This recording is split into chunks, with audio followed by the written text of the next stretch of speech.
secara langsung oleh siaran langsung dari program dari Masjid Al-Khair, yaitu melalui WhatsApp pengurus masjid.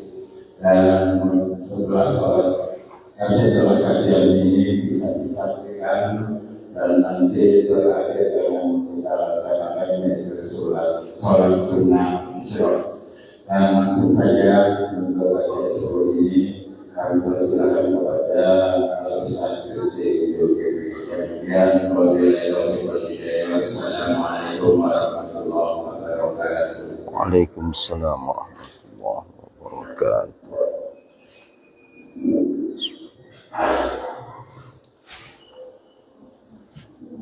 Bismillahirrahmanirrahim. Astaghfirullahaladzim, astaghfirullahaladzim, astaghfirullahaladzim. Alladzi la ilaha illa huwal hayyul qayyum wa atubu ilaih. Al-Fatihah ila hadratin Nabi Mustafa Rasulullah sallallahu alaihi wasallam wa ala alihi wa ashabihi al-kiram.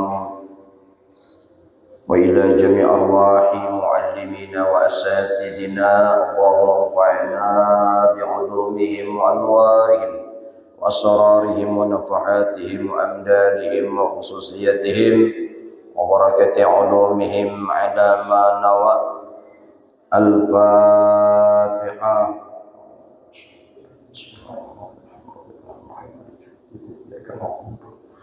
Wa iyyaka nasta'in, shiratal mustaqim, shiratal ladzina an'amta 'alaihim ghairil maghdubi 'alaihim waladdallin.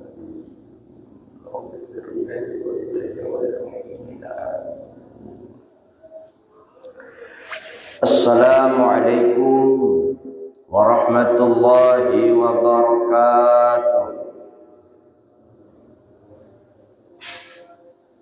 Alhamdulillahi rabbil alamin. Alhamdulillahilladzi ja'alana minal mu'minin wa ja'alana minal mutatahhirin wa ja'alana minal muta'allimin.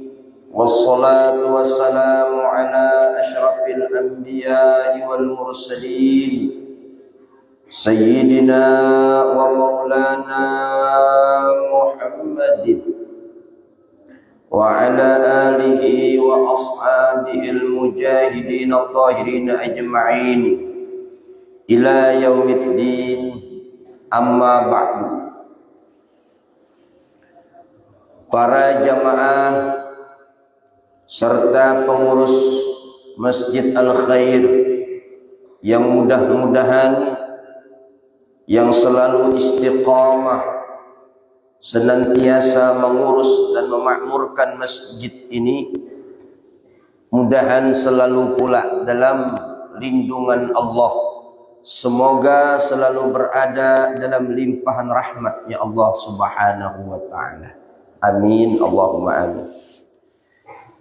Kaum muslimin, para mustami'in yang berkesempatan mendengarkan atau yang setia menyaksikan siaran pengajian ini meskipun hanya dari kejauhan, kami doakan mudah-mudahan mendapatkan limpahan keberkahan dari Allah subhanahu wa ta'ala. Amin, Allahumma amin.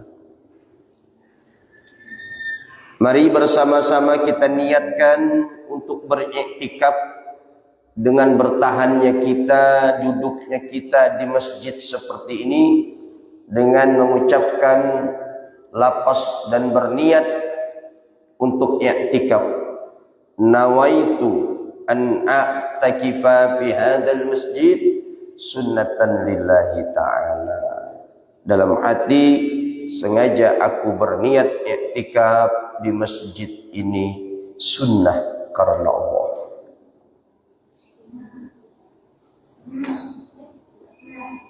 Para jemaah kaum muslimin rahimakumullah, alhamdulillah, rasa syukur yang besar yang kita haturkan kehadrat Allah subhanahu wa ta'ala atas nikmat karunia yang diberikannya sehingga kita masih berada duduk di tempat yang sangat mulia seperti saat ini. Karena salah satu nikmat besar tatkala kita diberikan oleh Allah satu sifat istiqomah dalam kebaikan. Istiqomah itu adalah satu sifat yang apabila dimiliki seorang hamba, diberikan Allah, itu nikmat yang besar. Istiqomah itu kalau bahasa kitanya terus menerus, rutin. Itu tidak semua orang bisa. Kalau sholat malam mungkin sekali-kali banyak yang bisa, tapi kalau yang terus menerus bisa sholat malam itu berat. Ya. Makanya kata teman saya, istiqomah itu amalan yang berat. Kalau teman saya juga mengartikan istiqomah itu katanya apa? Istiqomah istri 3 kontrakan rumah. Berat kan itu? Istiqomah ini orang-orang yang dipuji oleh Allah di dalam Al-Quran. Sampai-sampai dikatakan tatanazzalu alaihimul malaikatu alla takhafu wa la tahzanu wa abshiru bil jannati allati kuntum tu'adun. Ya.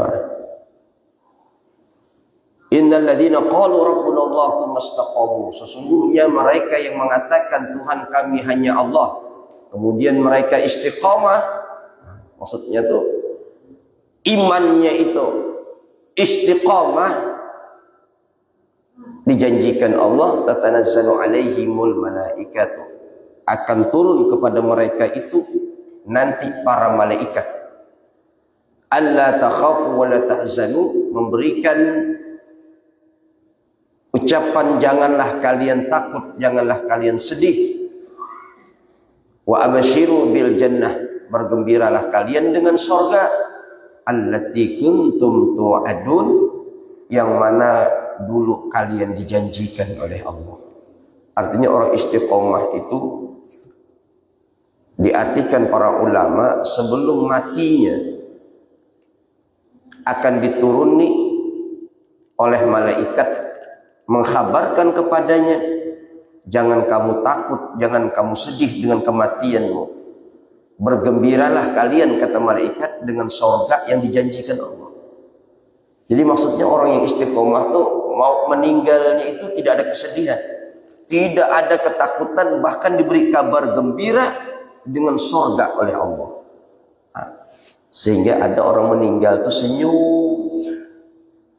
Ada orang yang ketika rohnya ditarik, ruhnya dicabut, dia kelihatan seperti orang yang tersenyum bahagia. Kenapa? Sebab itu tadi, diberikan kabar gembira, ya kan?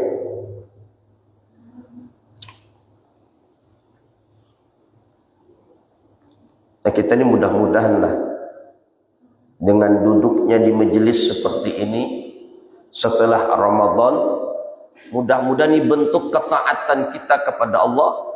Andai kata pengajian subuh Sabtu ini kita masih bisa duduk setelah Ramadan, mudah-mudahan ini termasuk orang yang istiqomah. Dengan apa? Dengan taat ibadah. Karena Ramadan itu kan semangat ibadah kita ini mantap. Ramadan semangat ibadah kita kuat. Mudah-mudahan keluar Ramadan ini masih bisa bertahan. Kan kadang-kadang ada orang yang di Ramadan ibadahnya bagus, ibadahnya hebat, habis Ramadan habis juga ibadahnya. Nah, kita tidak mau macam begitu. Lalu seorang ulama Ibnu Rajab mengatakan, laisal 'id liman labisal jadid, innamal 'id liman ta'atuhu tazid. Kata Ibnu Rajab, laisal 'id, bukanlah hari raya itu, liman labisal jadid, untuk orang yang selalu berpakaian baru. Ya kan? Bukanlah yang namanya hari raya itu yang serba baru. Baju baru, jilbab baru, sandal baru, tas baru,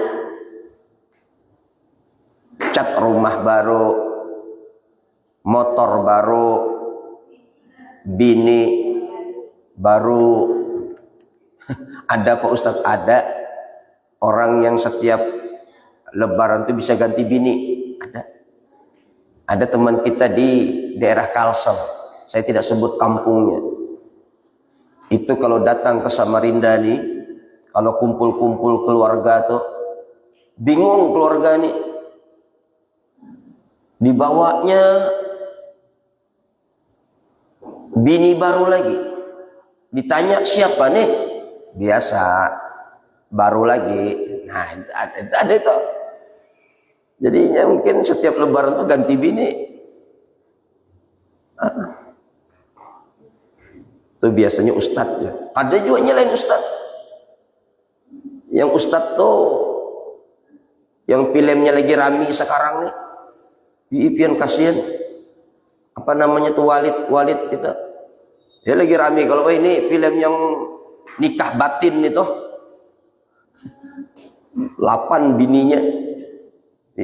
Lalu ulama Malaysia sedikit berkomentar tentang film bidah itu, yang pemerannya Walid tuh Bu. Mungkin ibu-ibu ini kada tahu lagi viral tuh Bu, nikah batin.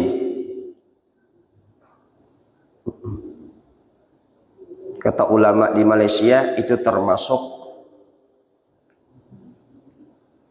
apa bahasa kitanya,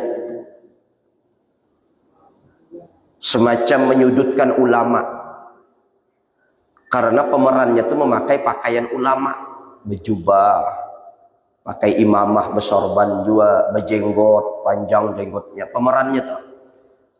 Lalu dianggap seperti kurang bagus, dianggap orang rata-rata ustadz-ustadz tuh kayak itu, tapi itu film aja, film aja. Nah, orang yang hari raya itu bukan orang yang berpakaian serba baru, tapi apa? Innamal 'id liman ta'atuhu tazid. Sesungguhnya hari raya itu orang yang ketaatannya bertambah. Maksudnya begini, kita habis keluar Ramadan ini, lihat kayak apa perubahan sikap, kayak apa perubahan perbuatan amalnya.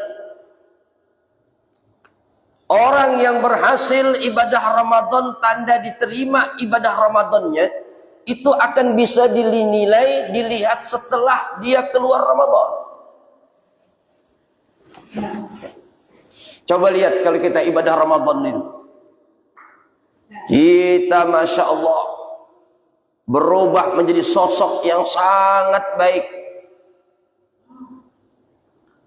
Umpamanya Ramadan itu kita banyak berdiam, mulut kita sangat terjaga, gitu. Makanya dengan ibadah puasa terutama, sampai-sampai Nabi katakan as-saumu junnatun, kata Nabi. Puasa itu benteng, benteng, tembok. Benteng dari apa ibadah puasa? Membentengi seseorang daripada perbuatan, perkataan, kelakuan yang jelek-jelek. Dinding itu kan gunanya menahan, melindungi dinding itu. Nah kata Nabi, puasa itu dinding. Mendinding kita dari perbuatan-perbuatan gawian-gawian sing elek ini. Coba kalau Ramadan, mulut kita nih selalu kita jaga. Ketika pengen bicara yang macam-macam, pengen ngomong yang nggak bagus, astagfirullah, aku ini puasa. Ya toh? Matanya yang biasanya di luar Ramadan ngelihat benda-benda yang tidak bagus, ketika Ramadan, astagfirullah, aku di puasa. Jadi puasa tuh membentengi diri kita. Makanya kata Nabi tadi, as-saumu junnatun, puasa tuh pembenteng. Nah, kalau di Ramadan matanya dengan puasa itu dia nggak mau ngelihat yang macam-macam, takut kualitas puasanya menjadi tidak baik. Ya kan? Karena pembatal puasa apa kemarin? Khamsatu asya'a, pembatal puasa itu 5 diantaranya. Maksudnya pembatal puasa, pembatal pahalanya. Yang pertama al-kazib, berdusta, batal pahala puasanya. Puasanya sah tapi pahalanya tidak ada. Yang kedua apa kemarin? Al-ghibah, mengomongkan aib orang lain, mulut. Yang ketiga namimah, mengadu domba orang, pembatal pahala puasa. Yang keempat yaminul gomus, sumpah palsu, bersumpah-sumpah di Ramadan. Kalau sumpahnya ternyata dusta, palsu, batal pahalanya. Lalu itu kita jaga. Dan yang kelima an-nazrah bisyahwat, apabila mata memandang dengan pandangan ada syahwatnya.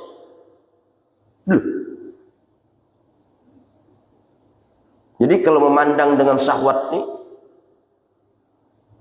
itu Pak Ustadz mungkin bagi yang muda-muda, enggak mesti. Yang tua-tua itu pun, apabila tua-tua keladi, makin tua makin menjadi-jadi, itu bisa jadi lebih parah dari yang muda. Tapi Pak Ustadz itu kan andai kata laki-laki, mungkin duluin wedok sing ayu, yang cantik, yang masih muda. Oh belum tentu juga. Ada kadang-kadang pandangan ini, walaupun lewat di depannya itu gadis yang ayu, tapi bisa jadi karena keimanannya dia tidak ada syahwat melihat perempuan itu.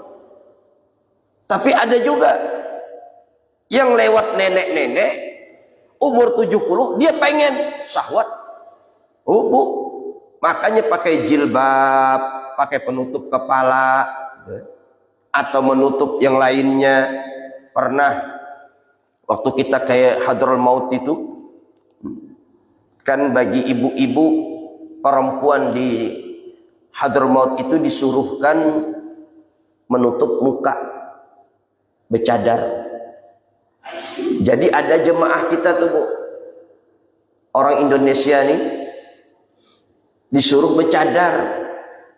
Apa dia bilang? Nggak usahlah bercadar, kami ini nenek-nenek juga. Kan nggak ada juga yang nafsu. Jangan salah, ada loh kadang-kadang walaupun orang tuh nenek-nenek, ada yang bisa nafsu sama nenek-nenek tuh. Nenek makin terdepan, ya kan? Banyak Bu yang muda-muda kawin sama nenek-nenek. Jadi masalahnya kata kami, di tempat di Hadraul Maut, di tempat di Yaman ini, mau itu nenek-nenek kah, itu kalau bisa menutup, karena kita ngikutin daripada aturan orang sana. Jadi bukan perkara nenek-neneknya. Nah, memandang dengan pandangan syahwat di bulan puasa bisa membatalkan an-nazrah bisyahwat. Yang kelima ini bisa membatalkan pahalanya. Makanya kita sering menundukkan pandangan kita ketika Ramadan. Ini kita jaga, mulut terjaga, mata terjaga. Lalu keluar Ramadan, mampukah kita menjaga hal-hal tersebut? Jangan-jangan Ramadan bagus menjaga mulut, habis Ramadan malah tidak terjaga lagi mulutnya. Ini kan gagal namanya.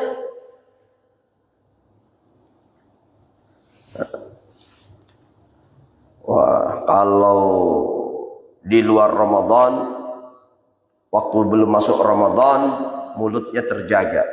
Tapi ketika masuk Ramadan, mulutnya terjaga.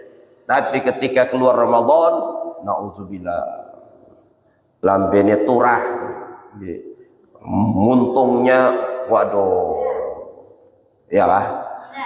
Nah, ini namanya gagal. Jadi orang yang berhasil ibadah Ramadannya itu kelihatan setelah dia keluar daripada Ramadan.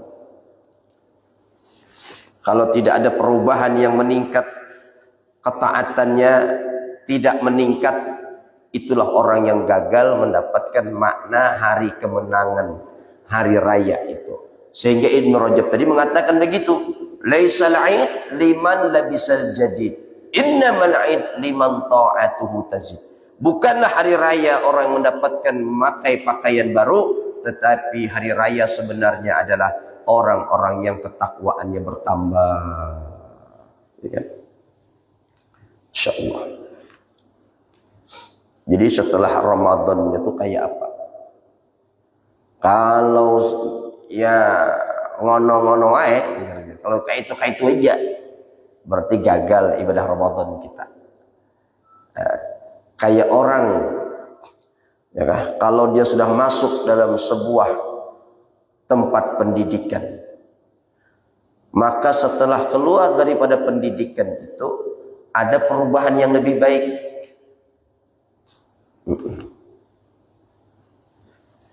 Contohnya orang main bola. Orang main bola itu kalau untuk menendang bola mungkin bisa. Tapi apabila dia sudah masuk sekolah bola, apa sekarang mungkin SSB, sekolah bola yang anak-anak kecil, ya kan? Ada lagi mungkin masuk apa namanya pelatihan main bola, itu mungkin cara bermain bolanya beda. Kalau dulu asal tendang aja bola, tapi kalau dia sudah masuk pendidikan, dididik cara main bola yang benar.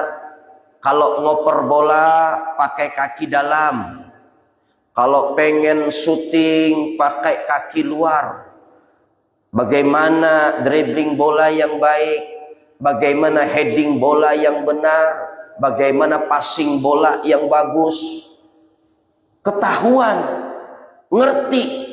Lalu setelah dia keluar daripada pendidikan main bola tadi, cara bermain bolanya pasti ada meningkat lebih baik.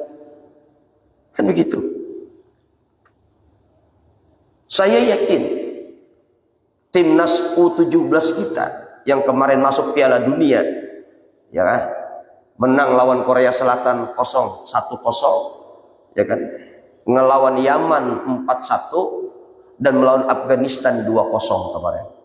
Umur 17 tahun sudah bisa bermain bola dengan baik, masuk Piala Dunia timnas kita. Itu mesti mereka dilatih, masuk dalam pemusatan latihan, digojlok sekian bulan, sekian tahun, lalu cara bermain bolanya luar biasa bagusnya. Berhasil berarti pelatihan dan pendidikannya. Kita Ramadan, sebulan kita masuk di bulan itu, ibadah kita meningkat, kepribadian sikap kita semakin bagus, mulut kita terjaga, pandangan mata kita terpelihara. Maka setelah Ramadan, apakah semua itu masih bisa kita jaga dan kita praktekkan, masih bertahan dan kita tingkatkan? Maka kalau itu yang terjadi, kita berhasil di dalam menjalankan Ramadan yang kemarin. Nah, termasuk majelis ini, ya kan? Apalagi ini majelis luar biasa di waktu subuh. Apabila kita istiqomah di dalam melaksanakan ibadah kegiatan subuh-subuh begini, termasuk majelis taklim ini, sholat subuh berjamaah, apalagi ada yang sempat bersedekah, masya Allah.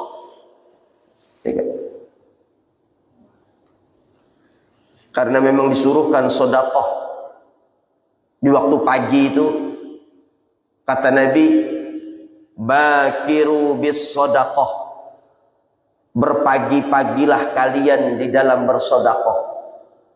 Jadi apabila pian tuh bersedekah di waktu subuh, waktu pagi, sung,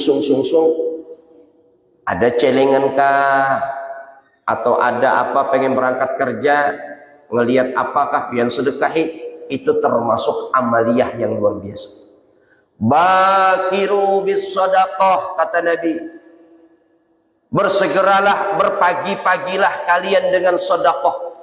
Fa innal bala la yatakhattas sedekah. Sesungguhnya bala musibah itu, kata Nabi, tidak bisa melewati sedekah. Jadi pian bersedekah pagi-pagi termasuk celengan di masjid nih. Apabila dia lewat celengan tuh, pian masukkan sedekah, artinya berpagi-pagi waktu subuh aja sudah bersedekah. Kata Nabi, bala itu tidak dapat menembus atau melewati sedekah. Fa innal bala la yatakhatta bis sedekah. Sesungguhnya bala musibah tidak dapat melewati sedekah. Bagusnya apa? Pian di hari itu akan dipeliharakan sedekah pian. Mulai subuh sudah bersedekah, maka paginya, tengah harinya, sorenya, malamnya akan terlindung dari bala. Di hadis yang lain Nabi katakan apa? As-shadaqatu tadfa'ul bala. Sedekah itu dapat menolak bala. Jadi keuntungan orang sedekah subuh-subuh, sedekah pagi-pagi itu dapat membuat dia dipeliharakan oleh Allah daripada bala dengan sedekah itu.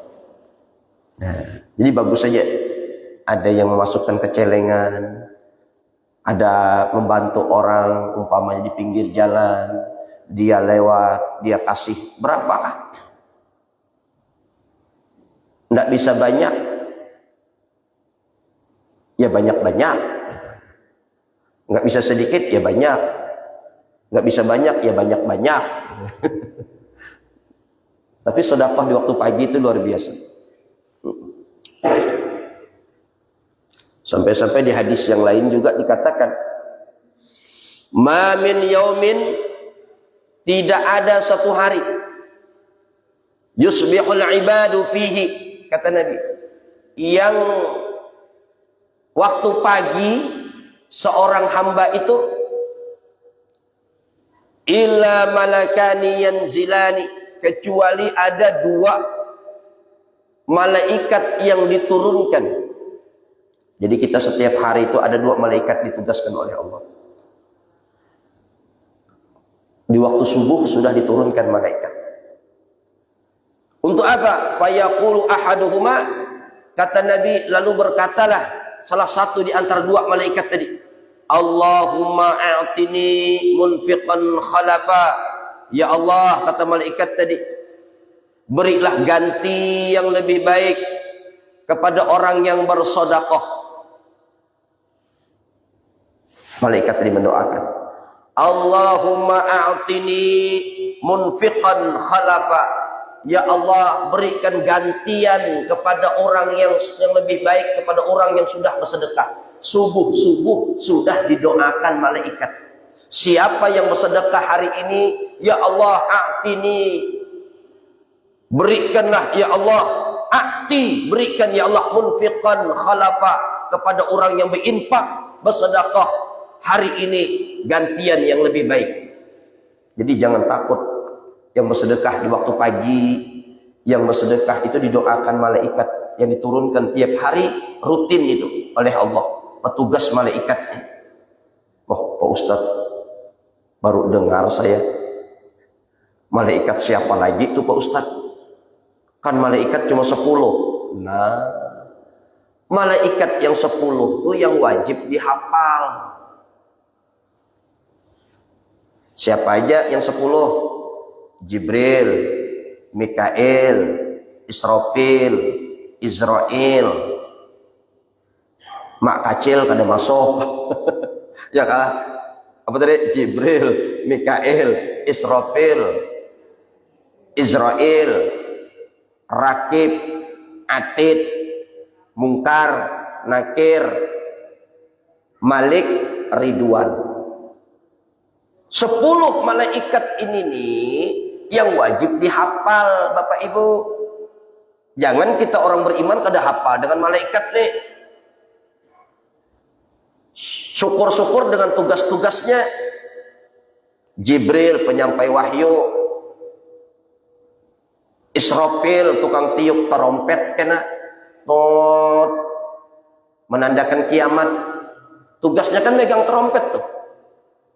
Tapi ada juga yang bilang kasihannya Israfil tuh sekarang nih masih nganggur ya. Karena trompetnya belum disuruh tiup. Ya kan? Disuruh megang aja dulu, nanti ditiupnya nanti. Yang ketiga malaikat siapa? Mikail, apa tugasnya? Mengatur hujan, diwakilkan oleh Allah. Menyampaikan rezeki. Mengatur panas hujan, mengantar rezeki. Mikail. Israel tugasnya apa? Tukang matiakan orang, nyabut siapa saja, mau itu jemaah kah, cabut juga ustadznya. Kayaknya nanti sese ustadznya, ntar dulu.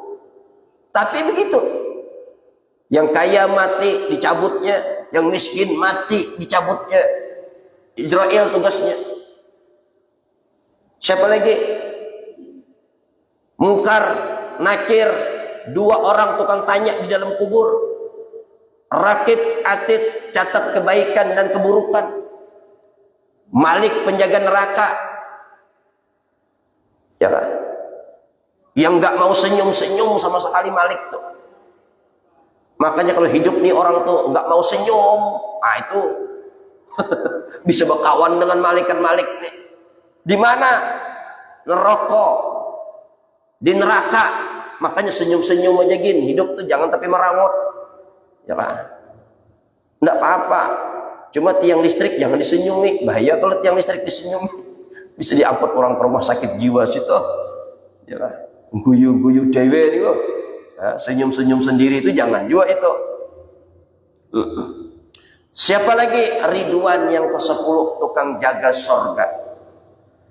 Nah, ini wajib dihafal 10 malaikat. Tetapi malaikat ini banyak malaikat itu yang berada di arasnya Allah. Ada malaikatnya, ya kan?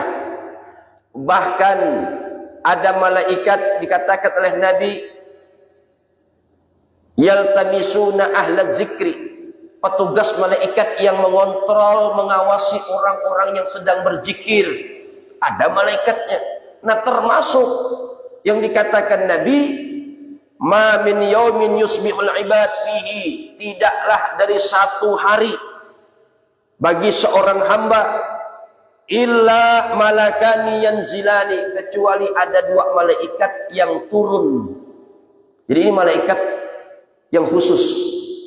Pergantian malam dan siang itu ada petugas, ya kayak satpam macamnya lah. Ada sip-sipannya, ada yang sip siang, ada yang sip malam. Malaikat pergantiannya ada yang mengatakan di waktu subuh turun malaikat sampai menjelang waktu maghrib. Jadi malaikat yang tugasnya subuh diganti oleh malaikat yang bertugas di waktu menjelang maghrib sampai lagi isya tengah malam sampai mau subuh ganti lagi itu malaikatnya, terus bergantian. Di dalam hadis ini disebutkan illa malakani itu dua malaikat yanzilani yang turun ke bumi ini, ke langit bumi. Untuk apa dua malaikat itu? Di antaranya untuk menyaksikan, melaporkan kepada Allah tentang perbuatan kelakuan hamba-hamba yang ada di dunia.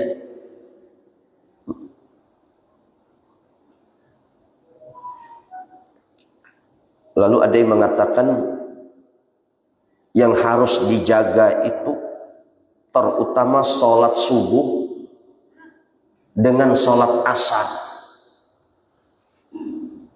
Jaga. Mungkin itu Ustaz, jadi zuhur, maghrib, isya akan usah sembahyang. Bukan begitu. Maksudnya dua waktu ini nah. Subuh dengan asar. Kenapa? Sebab dua malaikat pergantiannya begini. Dilaporkan dengan Allah, ya Rabb, hambamu si Anu, waktu saya tinggalkan, dia sedang melaksanakan ibadah kepadamu. Ya kah? Itu ujar malaikat yang melihat kita beribadah di waktu subuh. Lalu ketika kita beribadah di waktu asar, malaikat laporkan lagi oleh malaikat yang bertugas di waktu siang, ya Allah, ketika saya menemui hambamu, itu dia dalam ibadah. Jadi laporan kita ke hadrat Allah itu selalu dalam ibadah. Karena dua malaikat yang diturunkan tiap hari ini, dia selalu melihat kita dan melaporkan apa yang kita lakukan ke hadrat Allah. Dan termasuk mendoakan kita dua malaikat tadi.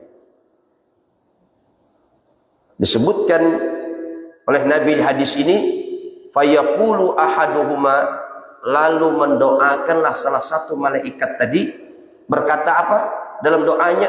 Allahumma a'ti munfiqan khalafa, ya Allah, beri gantian yang lebih bagus kepada dia yang sudah bersedekah, berinfak di waktu subuh ini, di hari ini yang berpagi-pagi ini. Jadi didoakan malaikat. Jangan takut yang pian masukkan ke celengan. Jangan pernah merasa rugi apa yang pernah pian sedekahkan. Apalagi pagi-pagi subuh-subuh begini. Berarti pian sudah bisa memulai hari itu dengan satu ibadah yang luar biasa. Ya kan?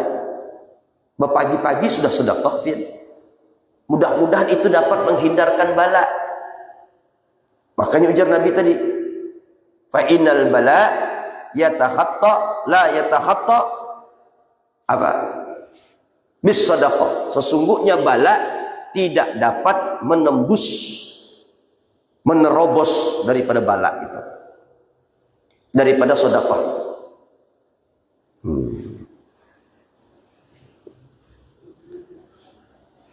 Ya kan?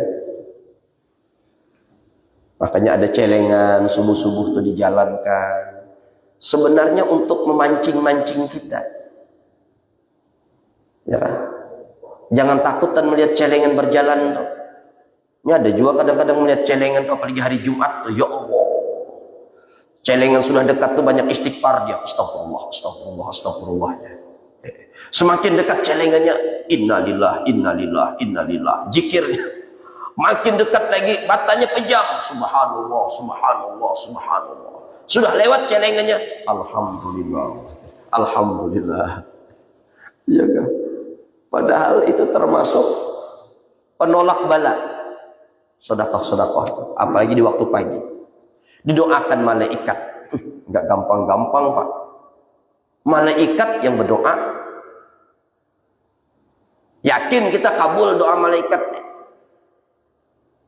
Kita jangankan malaikat, ustadz aja berdoa datang ke rumah kita, atau habib atau para kiai datang ke rumah kita lalu berdoa, senangnya hati kita. Kenapa? Doanya ustadz, doanya kiai kabul, mustajab.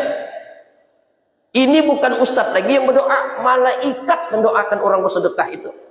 Allahumma a'ti munfiqan khalafa. Ya Allah, berikan ganti orang ini yang diinfakkannya dengan gantian yang lebih bagus. Allahu Akbar. Lalu ada lagi malaikat satunya berdoa di dalam hadis ini. Apa kata Nabi? Wa yaqulul akhar, dan berdoa juga malaikat yang satunya, dia kan dua. Malaikat yang lainnya juga berdoa. Apa doanya? Allahumma a'ti mumsikan talafa. Wah, bahaya doanya ini. Allahumma a'ti mumsikan talafa. Ya Allah, ujar malaikat yang satunya, berilah kebinasaan. Ayo, berikan kebinasaan kepada dia yang menahan hartanya. Nih, uang pelit, medit itu loh. Orang yang seke dengan hartanya tuh, itu didoakan malaikat binasa dalam hadis ini. Wa yaqulul akhar, maka berdoalah kata Nabi malaikat yang lainnya, maksudnya yang satunya diturunkan tiap hari dua tadi tuh. Yang satu mendoakan kebaikan orang yang bersedekah, yang satunya juga berdoa. Apa kata Nabi doanya? Allahumma a'ti mumsikan talafa. Ya Allah, berikan kebinasaan atas orang yang telah menahan hartanya ini. Sing pelit medit gitu. Nah, didoakan malaikat binasa. Ya, binasa itu kadang-kadang bisa jadi, Pak. Dapat apakah dari hartanya itu? Bisa jadi cara Allah untuk membinasakan hartanya itu macam-macam. Bisa jadi dengan hartanya dia bisa makan enak, minum lezat, tetapi tidak mau peduli dengan orang fakir miskin. Ya. Ujung-ujungnya dia tahan hartanya, dia tumpuk-tumpuk hartanya, lalu diberi Allah kebinasaan. Di antaranya Allah kirim makhluknya bernama penyakit, yang penyakit itu diperiksa ke dokter, kada tahu penyakit apa. Ayo, akhirnya bawa obat ke Malaysia, bawa obat ke Penang, bawa obat ke Australia, berobat ke Singapura, bolak-balik, habis duitnya, entek, habis.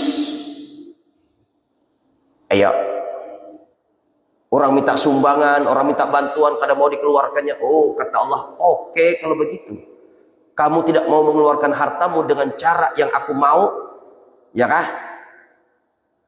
Sekarang akan aku keluarkan hartamu dengan caraku yang aku mau. Dikirim penyakit, kada jelas Pak penyakitnya, diperiksa ke dokter tidak tahu, tapi sakit dirinya. Bisa cara itulah Allah menghabiskan, membinasakan hartanya. Duitnya habis gasan dokter aja, gasan rumah sakit aja. Ada cara Allah mengambil harta dari seorang hamba itu.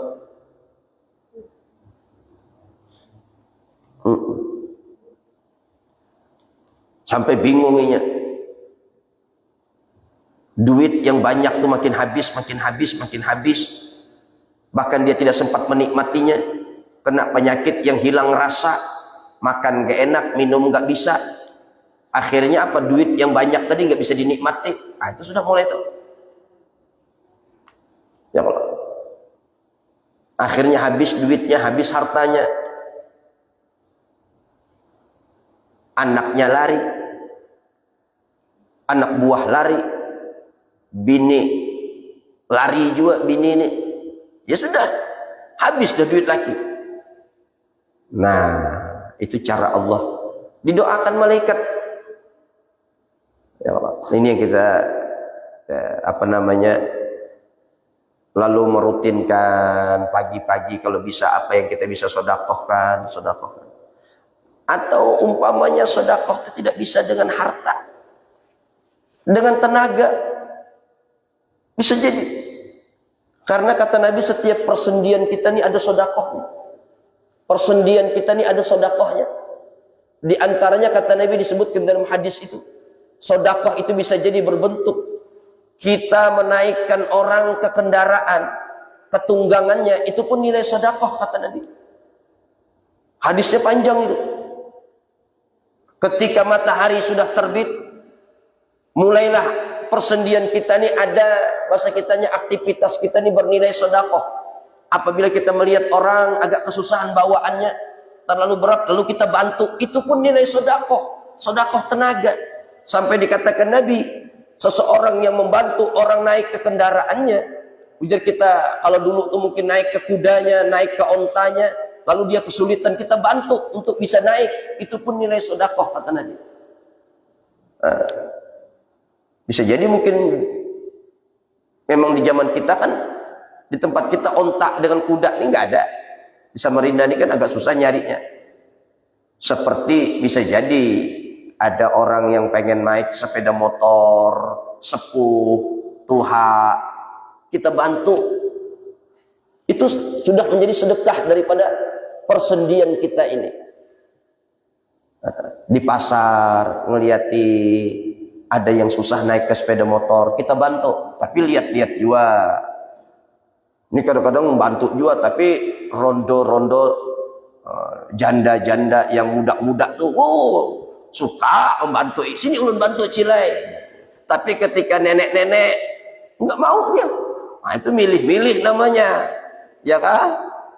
Nah, jadi orang kesusahan bawa tentengan, kita bantu. Itu nilai sedekah. Jadi tidak harus harta juga. Baik. Nah, termasuklah majelis pengajian ini. Alhamdulillah kita ada tempat subuh-subuh sudah ada melakukan ibadah amaliyah taat, diantaranya hadir di majelis ilmu.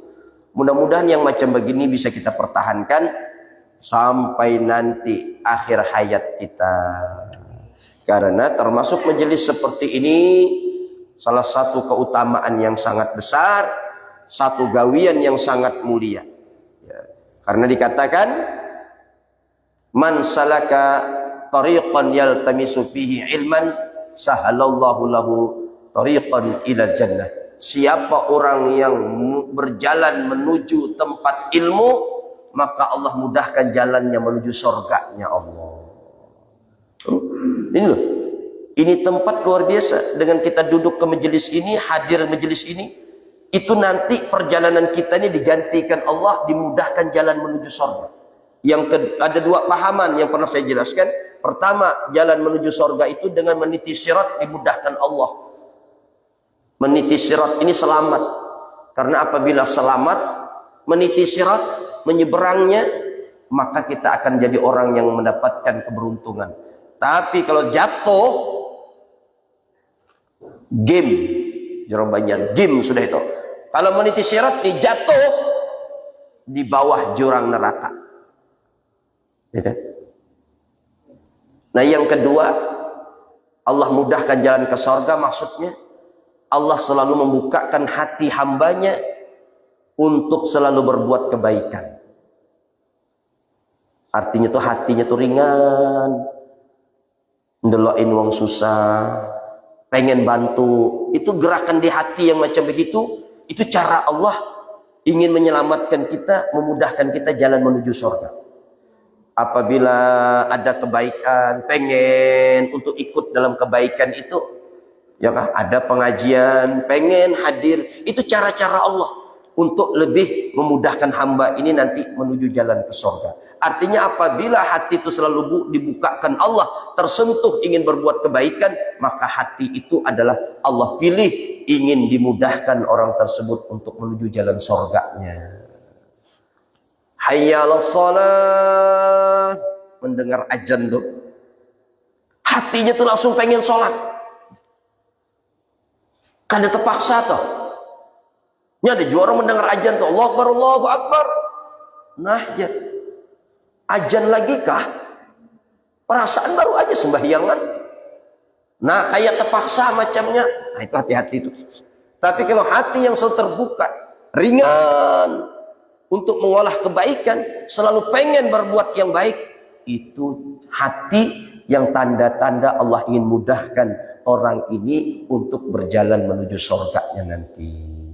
Dan mudah-mudahan kita diistiqomahkan oleh Allah untuk membuka pengajian kita setelah lebaran ini, menambah semangat kita untuk mengistiqomahkan kita di dalam berbuat kebaikan, di antaranya dengan duduk di majelis taklim seperti ini. Mudah-mudahan apa yang kita lakukan ini kita landasi dengan keikhlasan. Kita mengharap ridha Allah dan mudah-mudahan diterima oleh Allah Subhanahu wa taala untuk menambal-nambal kekurangan umur kita. Majelis taklim ini termasuk majelis yang sangat luar biasa kebaikannya. Gawiannya gampang tapi berlimpah ruah kebaikannya. Gawiannya sebentar, gawiannya enteng tapi balasnya besar dari Allah Subhanahu wa taala. Mudah-mudahan kita selamat dunia akhirat. Al-Fatihah. Iyyaka na'budu wa Amin ya Allah ya Rabbal Alamin. Bismillahirrahmanirrahim. Alhamdulillahirabbil alamin. Allahumma shalli wa sallim wa barik ala sayyidina Maulana Muhammadin wa ala alihi wa ashabihi ajma'in.